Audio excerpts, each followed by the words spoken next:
बिस्मिल्लाहिर्रहमानिर्रहीम। अस्सलाम वालेकुम स्टूडेंट्स। आज के लेक्चर में हम बात करने वाले हैं लिटरेरी एसेस के एक और टॉपिक पर, जो कि है रिनेसेंस लिटरेचर।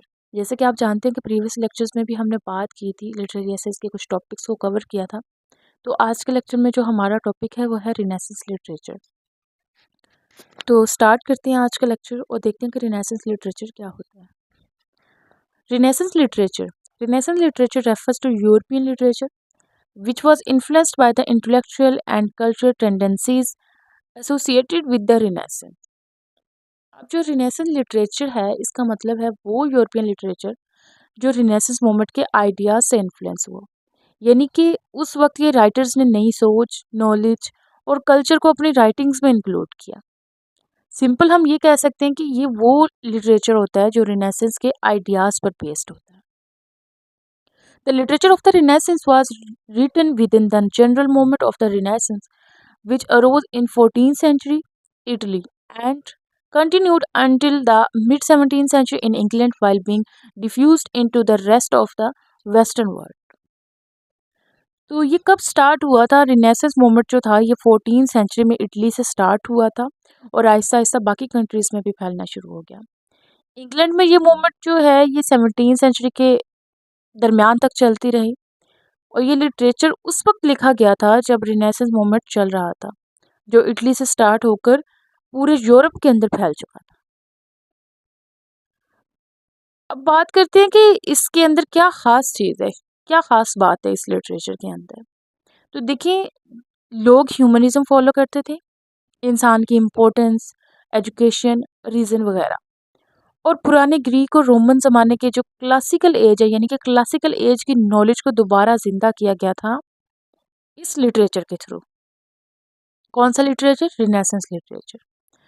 इस लिटरेचर में इंसान की इम्पोर्टेंस और पुरानी ग्रीक रोमन नॉलेज को दोबारा जिंदा किया गया, दोबारा उसको यूज किया गया, अपनी राइटिंग्स के अंदर लाया गया।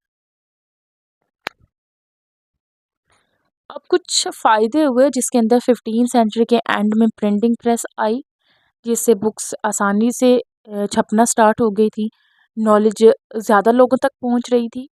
प्रिंटिंग प्रेस की वजह से रिनेसेंस लिटरेचर जो था वो जल्दी से जल्दी ज़्यादा से ज़्यादा लोगों तक फैलना शुरू हो गया था। इससे उनका काम और ज़्यादा आसान हो गया था। ओवरऑल हम ये कह सकते हैं कि रिनेसेंस लिटरेचर वो लिटरेचर है जो रिनेसेंस पीरियड में लिखा गया, जिसमें न्यू आइडियाज़ और ह्यूमनिज्म था, ग्रीक और रोमन नॉलेज को दोबारा यूज़ किया गया और प्रिंटिंग प्रेस की वजह से ये फास्टली स्प्रेड भी हो चुका था। अब यहाँ पे एक क्वेश्चन तो बहुत ही इम्पोर्टेंट है जो रह गया। What is Renaissance? रिनेसेंस जो है इसका मतलब होता है दोबारा जन्म लेना, किसी चीज़ का दोबारा से पैदा हो जाना या फिर एक नई जिंदगी मिल जाना, इसे कहा जाता है रिनेसेंस। सिंपली हम देखें तो रिनेसेंस एक ऐसा दौर था जहाँ यूरोप में नॉलेज दोबारा जिंदा किया गया, यानी कि नॉलेज को, एक इल्म को दोबारा से जिंदा किया गया। आर्ट, लिटरेचर और साइंस में तरक्की हुई। लोगों ने पुराने ग्रीक और रोमन आइडियाज़ को फिर से सीखना शुरू कर दिया, यानी कि जो चीज़ें छोड़ चुके थे उन चीज़ों को उन्होंने दोबारा जिंदा किया। जैसे कि अगर कोई चीज़ पुरानी होकर ख़त्म हो जाती है, जिसका एक ट्रेंड, जैसे बात करते हैं ना ट्रेंड की, तो एक ट्रेंड जो है वो ख़त्म हो जाता है, उसको लोग भूल जाते हैं। लेकिन फिर एक ऐसा टाइम आता है, एक ऐसी एज आती है जब उसको दोबारा से ज़िंदा किया जाता है, उसको दोबारा से फ़ॉलो करना शुरू कर दिया जाता है।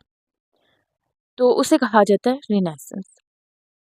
अब देखिए 13th सेंचुरी में इटली में जो लिटरेरी चेंज आया, जो रिवोल्यूशन आया, उसने रिनेसेंस के लिए फाउंडेशन तैयार की, यानी कि उसकी बेस बनाई।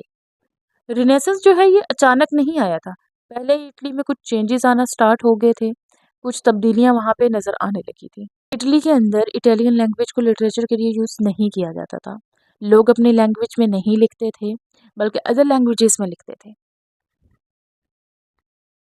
अब हुआ ये कि वो जो उनकी ज़बान मुर्दा हो चुकी थी, जो इटालियन लैंग्वेज को मुर्दा कर दिया गया था, जिनको कभी देखा नहीं गया, कभी उनमें उस पे राइटिंग्स नहीं हुई। तो अब यहाँ पे क्या होता है, 13th सेंचुरी के राइटर्स ने क्या किया, फर्स्ट टाइम अपनी लोकल लैंग्वेज यानी कि इटालियन को दोबारा से ज़िंदा किया और उसमें लिखना स्टार्ट किया इंस्टेड ऑफ लैटिन या फ्रेंच। ऑथर्स ने अपनी मदर लैंग्वेज को यूज़ किया, यानी कि उनकी जो लोकल लैंग्वेज थी उसको उन्होंने यूज़ किया अपनी राइटिंग्स के अंदर। तो ये कब हुआ? ये हुआ रिनेसेंस लिटरेचर के अंदर। रिनेसेंस से पहले ही इटली में लिटरेचर चेंज हो चुका था। अभी रिनेसेंस नहीं आया था, उससे पहले भी लिटरेचर चेंज हो चुका था। राइटर्स ने लैटिन छोड़कर अपनी लैंग्वेज को यूज़ करना शुरू कर दिया था, अपनी लोकल एंड मदर लैंग्वेज जिसको कहा जाता है, उसको शुरू कर दिया था लिखना। और प्रिंटिंग प्रेस से नॉलेज तेज़ी से स्प्रेड होने लगी। रिलीजन और क्लासिकल नॉलेज दोनों इस दौर में इम्पोर्टेंट थे। तो बात करते हैं कि सबसे पहला लिटरेचर कब लिखा गया। तो सबसे पहला रिनेसेंस लिटरेचर 14वीं सेंचुरी में इटली में लिखा गया था। और इस दौर के फेमस राइटर्स थे डांटे अलिघेरी, पेट्रार्च, निकोलो मैशिवेली। ये रिनेसेंस के बहुत ही इंपॉर्टेंट राइटर्स थे। शुरू हो गया, जैसे कि मैंने आपको बताया कि और भी पूरे यूरोप के अंदर रिनेसेंस फैल गया था। तो यही थी कुछ बेसिक इन्फॉर्मेशन रिनेसेंस लिटरेचर के बारे में।